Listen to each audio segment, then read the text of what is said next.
Imaginez que vous voulez un kick qui sonne fort. Premier réflexe, lors des balances, vous allez faire en sorte que votre kick sonne plus fort que la plupart des autres instruments. Problème, c'est que en faisant ça, vous allez générer des déséquilibres dans le mix. Du coup, vous allez vous retrouver à devoir faire des concessions et vous battre en duel entre les différents instruments en termes de dBFS. dBFS, c'est l'outil de mesure du volume le plus courant. Il est basé sur un rapport entre deux niveaux permettant de se caler sur une norme. Donc, d'une certaine façon, on peut appeler ça le volume réel. Alors j'aime bien imager l'AMAO de cette façon-là. Quand on mixe dans un DAW, on mixe dans une boîte dans laquelle il faut mettre les éléments dedans. Et puis vous avez des parois sur cette boîte, vous ne pouvez pas dépasser. Contrairement au live, il faut que tout rentre dans une boîte. Et donc forcément, si un instrument est plus mis en avant en termes de dBFS, cet instrument-là prendra plus de place dans la boîte et les autres devront se faire plus petits. Donc en fin de compte, si vous voulez un kick qui sonne fort, il ne faut pas donner un kick qui sonne fort, il faut donner le son d'un kick qui sonne fort. Vous allez comprendre dans l'exemple suivant avec les deux kicks.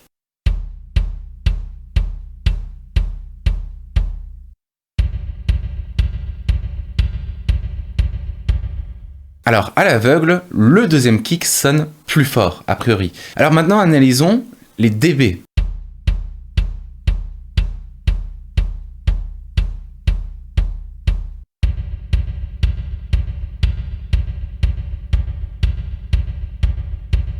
Eh bien, on a vu que le premier kick est plus fort en termes de dBFS, mais pas le second. Bizarre, parce que le second sonne plus fort. Analysons maintenant les LUFS. LUFS, Loudness Unit Reference to Full Scale, en français, unité d'intensité référencée à pleine échelle. Donc c'est un outil de mesure qui nous permet d'avoir le volume perçu.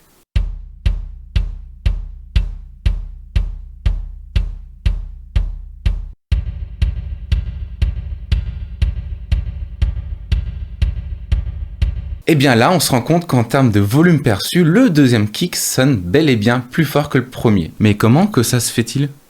Alors déjà, on lui a donné l'impression qu'il sonne plus fort. Alors maintenant, prenons un exemple qui sort un petit peu de la musique. On va se rendre dans un cinéma. Il y a une grosse scène d'explosion.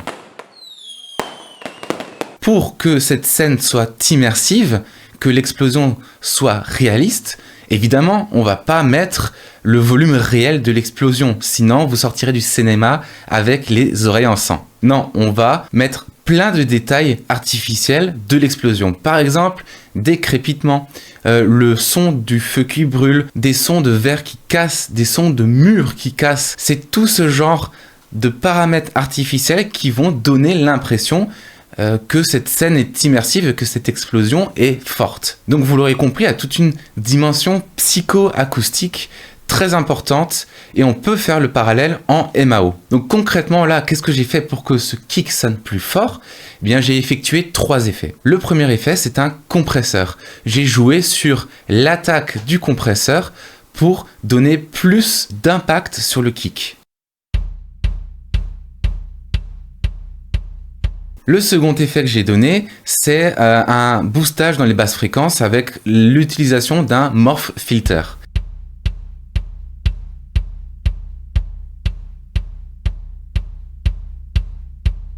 Et le troisième effet que j'ai appliqué, c'est un effet de réverbération. Avec l'écho, on peut donner une indication sur la puissance d'un phénomène, comme un kick ou même d'une explosion, en passant un petit peu de temps dans les réglages. Et donc, pour donner une impression de puissance, c'est pas toujours l'indicateur de LUFS ou même de dB qui va vous aider à parvenir à vos fins. C'est surtout vos oreilles, d'où la dimension psychoacoustique. D'où l'importance des pauses, les pauses qui permettent de prendre du recul. Quand on prend du recul sur une production, on vient à chaque fois avec une oreille fraîche. Alors, conseils généraux. Quand vous utilisez ce genre d'effet, ayez toujours un œil attentif à l'avant et après utilisation d'un plugin. Par exemple, quand je me sers d'un compresseur, je fais en sorte qu'en sortie de compresseur, eh bien, il y a le même nombre de dBFS à l'entrée comme à la sortie, de façon à ne pas moisir le travail que vous avez fait antérieurement sur les balances. Et donc là, vous venez de comprendre quelque chose de majeur en MAO. c'est la puissance que peut avoir le volume perçu. Donc déjà là, vous vous rendez pas compte, mais vous avez déjà progressé en MAO si vous êtes débutant. Merci d'avoir regardé cette vidéo jusqu'au bout. Je vous invite à vous abonner si vous le désirez. Musicienne indépendante et musiciens indépendants, je vous dis au revoir et à la prochaine.